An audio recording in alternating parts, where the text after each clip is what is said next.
Two people buy the exact same $4 coffee. Same bank, same mistake. Both accounts go negative. One of them doesn't even notice. Their bank quietly covers it, because they've got a cushion sitting in savings the bank can see. The other one gets hit with a $35 fee for a $4 coffee. Same mistake, same bank, almost a 900% price difference.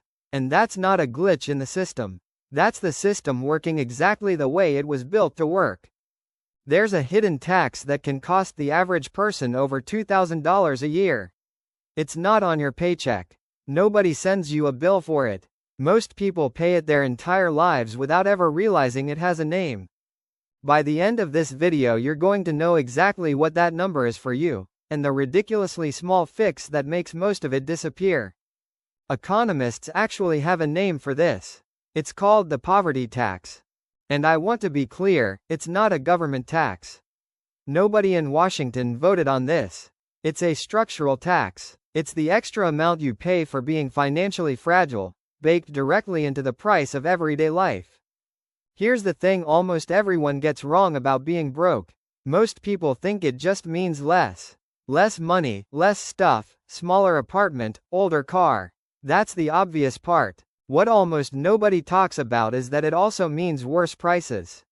On banking, on borrowing, on groceries, on credit, on almost everything that costs money. If you're financially fragile, you are quietly paying more than someone who isn't.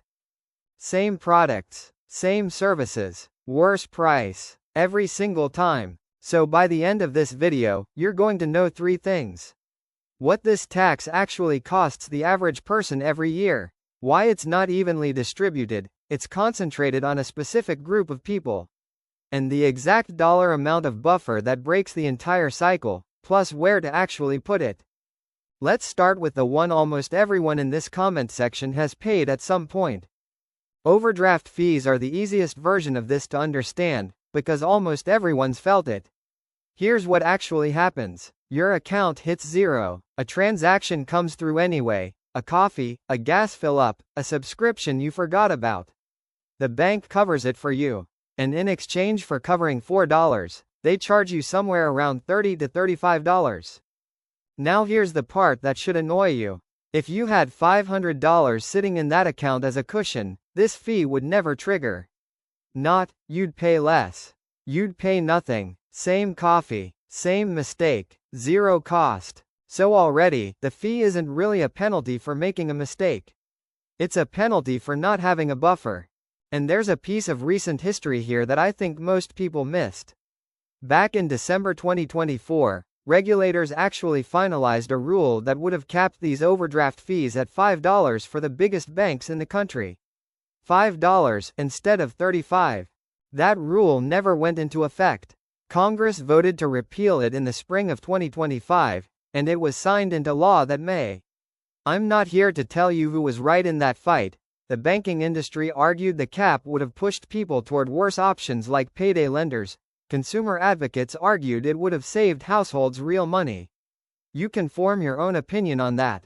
What I can tell you is what actually happened after. Overdraft and NSF fee revenue climbed right back up, and banks are pulling in over $12 billion a year from these fees again. But here's the stat that actually reveals what this tax really is.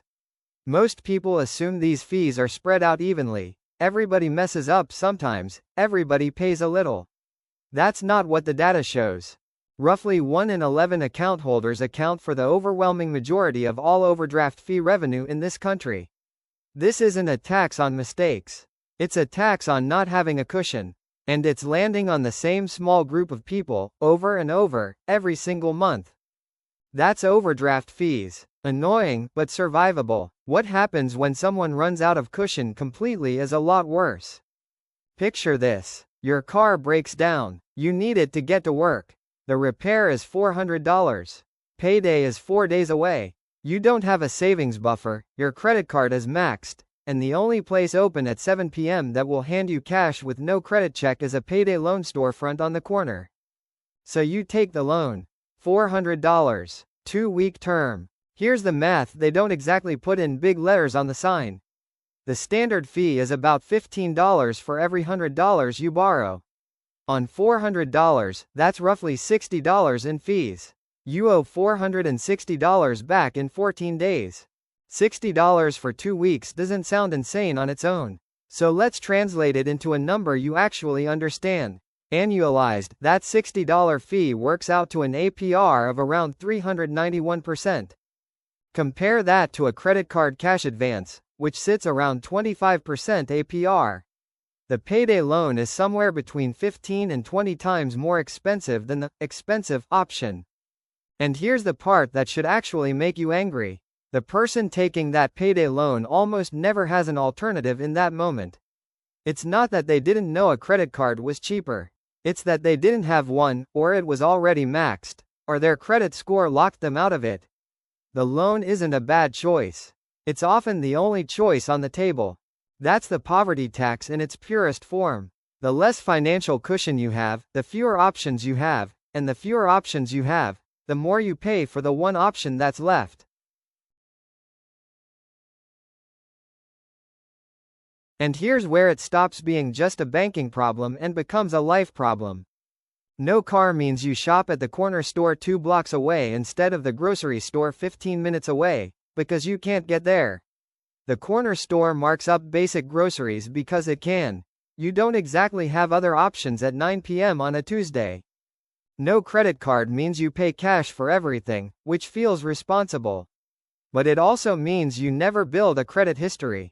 And when you eventually do need to borrow, for a car, an apartment, anything, you get quoted a worse interest rate, because on paper you look riskier than someone with a thin file of on-time credit card payments.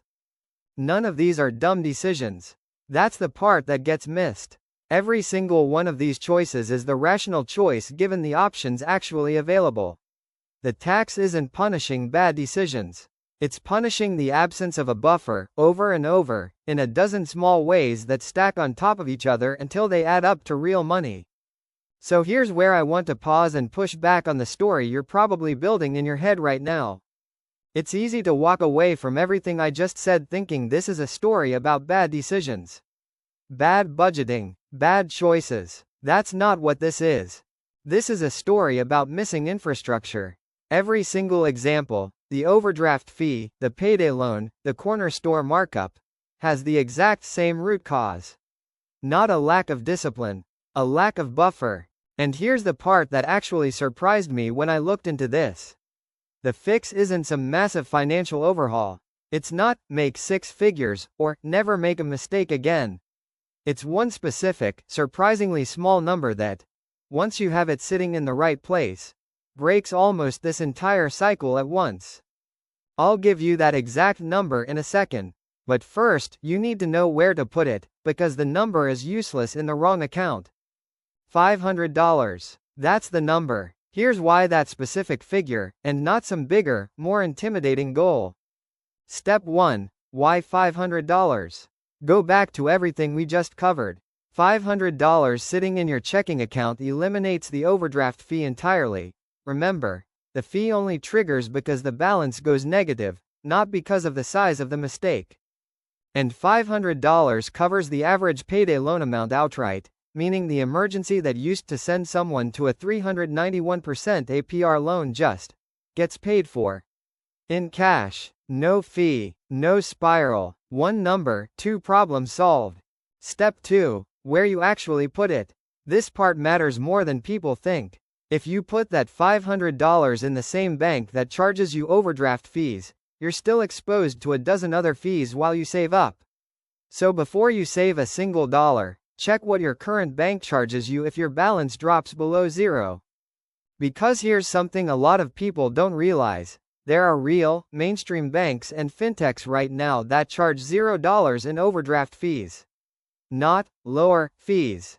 Zero. Some of the well-known ones people actually use include Ally, Capital One, Chime through its overdraft buffer feature, Discover, and Sophie, among others. Building your buffer inside one of these accounts means the fee that started this whole video literally cannot happen to you anymore. Not, you'll pay less. It cannot happen. Step 3. Building it fast without it feeling impossible. You don't need to find $500 sitting around.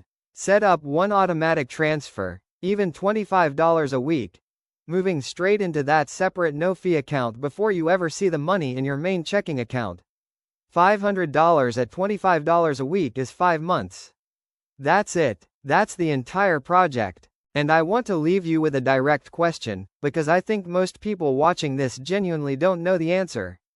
Do you actually know what your bank charges you right now if your balance drops below zero? Not roughly, the exact number. If you don't know, that's step 0. Go find out today, because you can't fix a tax you don't know the price of. Here's what I want you to actually take away from this. The system isn't testing whether you're disciplined enough.